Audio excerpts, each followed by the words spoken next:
2025 is going to be absolutely awesome, and I can't wait to launch some of the new features in first quarter. 2025, the year of the volunteer.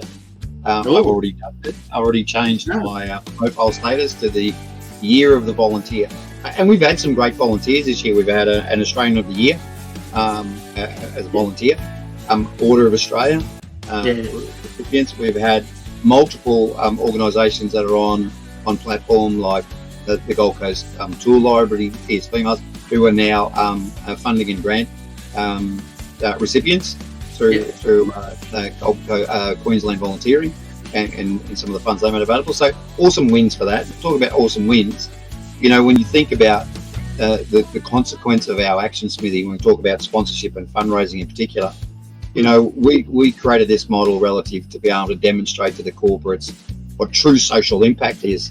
And so I'm pretty pumped that we just kicked over the 25,000 hours that have been contributed to social impact and recorded on our app, which is just epic. I mean, it's an epic first milestone, mate. It is an epic first milestone, and you see it rocking up now in hundreds of hours a day across many organisations who have all identified with the light we're trying to shine on volunteerism, and recognising that if you don't have the information, data is the new oil, so to speak.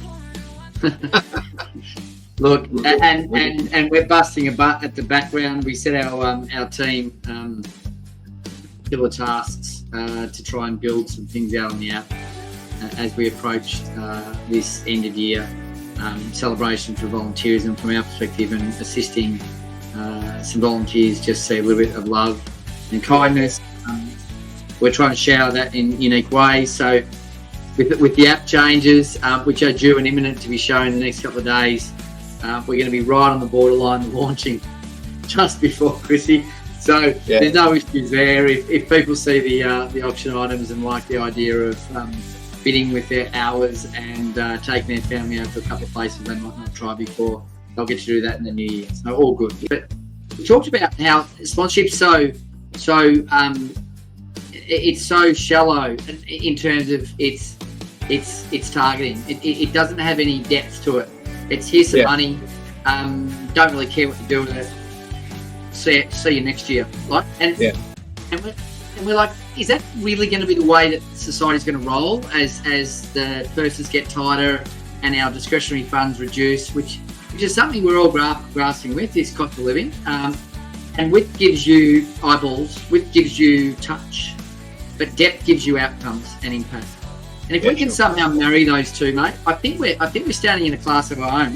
By using that analytical process of what are the key stakeholders, what are each of their requirements, what are each of their capacities and capabilities, then you come up with a really strong model, and I believe that there'll be some really good traction gained when our volunteer audience understand what our sponsorship model is and how they can help support that just purely by introduction.